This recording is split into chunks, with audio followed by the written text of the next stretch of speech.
എൻ്റെ മൈ കിറ്റൻസിലേക്ക് എല്ലാവർക്കും സ്വാഗതം. എൻ്റെ തത്തുകുട്ടിയും എൻ്റെ തത്തമ്മ പെണ്ണും അവളുടെ 2 കുട്ടികളും 3 പേരെ അവൾ പ്രസവിച്ചു. ഒരാൾ മരിച്ചു പോയല്ലോ, ഗോൾഡി ബാവ മരിച്ചു പോയായിരുന്നു. ഇപ്പം തേണ്ട 2 പേരാണ്. ഒന്ന് കറുമ്പൻ, ആദ്യം ജനിച്ചത് ഈ മഞ്ഞപ്പെണ്ണാണ്, മഞ്ഞക്കിളി. രണ്ടാമത് കറുമ്പനായിരുന്നു, മൂന്നാമതാണ് ഗോൾഡി ആയിരുന്നത്. അവൾ മരിച്ചും പോയി. ഇപ്പം തത്തമ്മയുടെ കുറേ നാളായി ഇങ്ങനെ കുട്ടികളുടെ ആയിട്ട് വീഡിയോ എടുത്തിട്ടേ.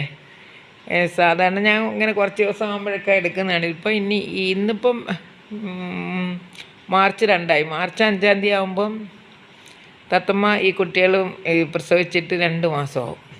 ജാനുവരി ജാനുവരി 5 പ്രസവിച്ചത്. അപ്പം ഫെബ്രുവരി 5 ആയപ്പോൾ 1 മാസം. ഇനി മാർച്ച് 5 ആകുമ്പോൾ അത് പറ്റൂല, 28 ദിവസമല്ലേ ഉള്ളൂ ഫെബ്രുവരിയിൽ. അപ്പോൾ 6-7 ആകുമ്പോൾ, മാർച്ച് 6-7 ആകുമ്പോൾ 2 മാസം എന്ന് പറയാം. അപ്പം ഞാൻ വിചാരിച്ചു ഇപ്പോൾ തത്തമ്മയ്ക്ക് കുറേ പാല് കൊടുക്കുന്നു ഞാൻ. അങ്ങനെ തത്തമ്മയ്ക്ക് വയറിന് സുഖമില്ല കേട്ടോ. എന്തായാലും അവൾക്ക് ഭയങ്കര ഇതാണ്, അവൾക്ക് ഇരയിളക്കണമെന്ന് എനിക്ക് മനസ്സിലായി. ഇന്ന് അവൾ കുഞ്ഞുങ്ങൾക്ക് യൂറിൻ പാസ് ചെയ്യാനും അത് തൂറാനും ഒക്കെ ഉള്ള സ്ഥലത്ത് തത്തമ്മയും കയറിയൊക്കെ ചെയ്യും കേട്ടോ. ഞാനിന്ന് നോക്കിയപ്പം ആ പാത്രത്തിൻ്റെ ആ വലിയൊരു ഉരുളിയാണ് വെച്ചിരിക്കുന്നത്, സ്റ്റീൽ ഉരുളി. അതിൻ്റെ താഴെയായിട്ട് അവളൊരു ഇരയെ തൂറി വെച്ചിരിക്കുന്നു. അപ്പോൾ എനിക്ക് മനസ്സിലായി. ഞാനിന്ന് പുറത്തും പോയി, ഭയങ്കര മഴയായിരുന്നു. അല്ലെങ്കിൽ ഇവർക്ക് ഞാനൊരു ഇരയിളക്കാനുള്ള ടാബ്ലറ്റ് വാങ്ങിച്ചുകൊണ്ട് വരണമെന്ന് വിചാരിച്ചു. എല്ലാവർക്കും കൊടുക്കണം, എല്ലാവർക്കും വയറിന് അസുഖമാണ്. അപ്പോൾ എല്ലാവർക്കും ഇത്തിരി ടാബ്ലറ്റ് കൊടുക്കണം. ഇനിയിപ്പോൾ നാളെ കൊഞ്ചിറവിള ദേവിയുടെ പൊങ്കാലയാണ്. അപ്പോൾ അതിന് പോകണമെന്ന് വിചാരിച്ചുകൊണ്ടിരിക്കുന്നു ഞാൻ. എൻ്റെ ബ്രദറിൻ്റെ വീട് ഇവിടെ ആറ്റുകാലിലും ഉണ്ട് ഒരു വീട്, ആറ്റുകാൽ അമ്പലത്തിനടുത്ത്. അപ്പം കൊഞ്ചിറവിള ദേവിയുടെ അവിടുത്തെ ഉത്സവം തുടങ്ങുമ്പോഴും ആറ്റുകാലിലെ ഉത്സവം തുടങ്ങുമ്പോഴും അവർ ഇവിടെ നിന്ന് അങ്ങോട്ട് പോകും, ഒരാഴ്ച 10-15 ദിവസത്തേക്ക് വീതം. ഞാൻ ഇന്നലെ കൊണ്ടുവന്ന് പൊങ്കാല ഇടാനുള്ള കലവും സാധനമൊക്കെ അവിടെ കൊണ്ട് വെച്ചിട്ട് വന്ന്. ഇന്ന് ഞാൻ പുറത്ത് പോയായിരുന്നു. എനിക്ക് അവിടെ ഒരു കല്ലമ്മൻ കോവിലിൽ പോയി ഊണ് കഴിക്കണം, അന്നദാനം കഴിക്കണമെന്ന് തോന്നിയായിരുന്നു. അങ്ങനെ അവിടെ പോയി കഴിച്ചു. ഭയങ്കര പെരുമഴയായിരുന്നു. എന്നിട്ട് ഞാൻ പോയി കഴിച്ചു.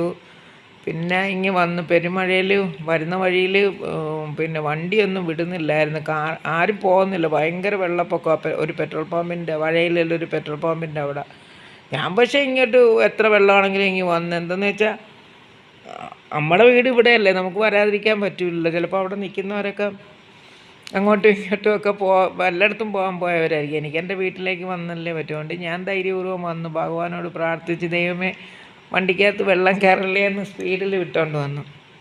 പിന്നെ ഇപ്പം കണ്ട തത്തമ്മ അങ്ങ് ഉറങ്ങിയടി. തത്തമ്മ ക്ഷീണിച്ചങ്ങ് ഉറങ്ങിപ്പോയി കുഞ്ഞയ്യോ. കണ്ടോ, ഞാനിവിടെ സിറ്റിയിലിരുന്ന് TV കണ്ടുകൊണ്ടിരിക്കുക. അപ്പോൾ അവളും വന്നിങ്ങനെ കിടക്കുന്നു. ഇനി രാത്രിയാകുമ്പോൾ ഇപ്പോഴും ഞാൻ പോയി ഫ്രിഡ്ജ് ഉറക്കുകയാണെങ്കിൽ അവൾ ഇവിടെ നിന്ന് ചാടി വരും. അവൾക്കറിയാം പിന്നെ എന്തോന്നോ എടുക്കുകയാണ്. ചിലപ്പോൾ അവൾ മീനാണെന്ന് വിചാരിക്കും.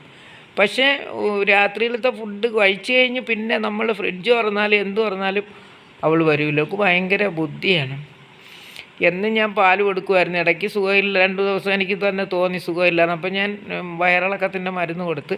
പിന്നെ ഇന്നലെ വന്ന് കരഞ്ഞപ്പോൾ ഞാൻ പിന്നെ പാല് കൊടുത്തു കേട്ടോ. ഭയങ്കര ഇഷ്ടമാണ് പാല് കുടിക്കാൻ. വലിയ പൂച്ചക്ക് പാല് കൊടുത്തുകൂടാന്ന് പറയും, എനിക്കതറിയാം. എന്നാലും അവൾ കൊതിയോടെ വരുമ്പോഴേ കൊടുക്കാതിരിക്കുന്നത് അങ്ങനെയാണ് കൊടുക്കുന്നത്. എന്താ ഇടയ്ക്ക് എണീറ്റിട്ട് കിടന്ന് തത്തമ്മോ തത്തക്കുറ്റി. എല്ലാവർക്കും ഇഷ്ടമായി. എൻ്റെ തത്തമ്മയുടെ സുന്ദരിയെ കണ്ട 6 പ്രാവശ്യം പ്രസവിച്ച് 19 കുട്ടികൾ. അങ്ങനെയാണ് എൻ്റെ സുന്ദരിക്കുട്ടി തത്തമ്മ. സുന്ദരിയാണ്, സുന്ദരി. ഒരു കുഴപ്പവും വരാതിരുന്നാൽ മതിയായിരുന്നു ഭഗവാനെ. ബൈ.